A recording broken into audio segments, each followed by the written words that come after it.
यहाँ भनाभन भइरहेको छ।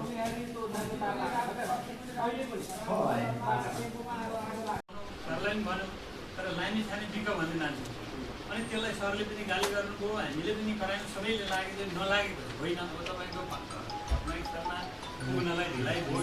कार्य भनेको जानुपर्थ्यो तर अर्को के चाहिँ भयो भने हामीले त्यो मान्छेलाई यति क्लब गर्यो। अर्को कुरा के हामी त मतलब अलिकति प्रश्न गर्न चाहे तपाईँको अहिलेको जिम्मेवारी अलिअलि गैर जिम्मेवारी ढङ्गबाट आयो कारण कसरी भन्नु त हामी पहिले तपाईँसँग बस्ने कि नबस्ने भन्ने कुरा पहिलो कुरा हामी अन्यता छ कारण के चाहिँ हो भन्नुहुन्छ तपाईँलाई अहिले के भन्नु सम्झौता फलानासँग गरे यदि सम्झौता फलानासँग गरेको भने त हामी उहाँले भेटाइदिनुहोस् न कन्ट्र्याक्ट भने को हो भन्ने कुरा गर्नु यदि होइन भने तपाईँ आधिकारिक भने तपाईँले यो कुरा एगेन्स्टमा लिएर तपाईँ अगाडि बढ्नुहोस् यो गर्ने हो भन्नुहोस्।